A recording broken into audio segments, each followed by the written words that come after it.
కోట్లాది మంది ఫ్యాన్స్ ప్రేక్షకులు ఎప్పుడెప్పుడా అని వేయి కళ్ళతో ఎదురు చూస్తున్న బిగ్ బాస్ సీజన్ 9 ఈసారి తొందరగా స్టార్ట్ అయ్యే అవకాశం ఉంది. గడిచిన సీజన్ కి ఈ సీజన్ కి చాలా తేడాలుండబోతున్నాయట. కన్నడలో స్వర్గం నరకం కాన్సెప్ట్ తో గత బిగ్ బాస్ సీజన్ నడిచింది. అదే కాన్సెప్ట్ తో మన తెలుగు సీజన్ కూడా నడపబోతున్నారట. స్వర్గం అంటే నామినేషన్స్ లేని కంటెస్టెంట్స్, అదే విధంగా నరకం అంటే నామినేషన్ లో ఉన్న కంటెస్టెంట్స్. స్వర్గంలో ఉండేవాళ్ళు హౌస్ లోపలుంటారు, నరకంలో ఉండేవాళ్ళు బయట ఉంటారు. ఏం కావాలన్నా చివరికి మంచి నీళ్ళైనా స్వర్గంలో ఉన్న కంటెస్టెంట్స్ ని అడిగి తీసుకోవాల్సిందే. కాన్సెప్ట్ చాలా కొత్తగా ఉంది కదా. మన తెలుగులో కూడా బ్లాక్ బాస్టర్ అయ్యే అవకాశం అయితే ఉంది. అంతేకాదు ఈ సీజన్లో పాల్గొనబోయే కంటెస్టెంట్స్ కూడా ఎంతో స్పెషల్. కొత్త కంటెస్టెంట్స్ తో పాటుగా పాత సీజన్ కి సంబంధించిన కంటెస్టెంట్స్ కూడా ఉంటారు.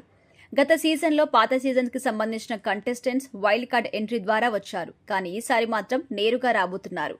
అయితే ఇకపోతే ఈ సీజన్లో ఒక కంటెస్టెంట్ గా పాల్గొనడానికి ఒక నందమూరి హీరో కూడా రాబోతున్నట్టుగా టాక్.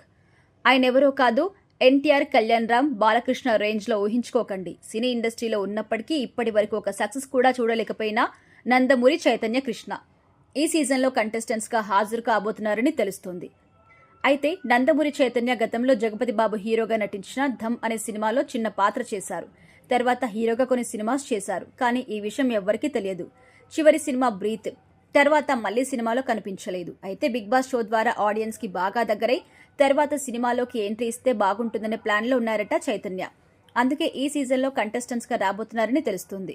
అదేవిధంగా ఈ సీజన్ కి హోస్ట్ మారిపోతున్నారు. నాగార్జునకి బదులు విజయ్ దేవరకొండ లేదా నందమూరి బాలకృష్ణ హోస్ట్ గా ఉంటారని టాక్. అందులో ఎలాంటి నిజం లేదని కూడా తర్వాత తెలిసింది.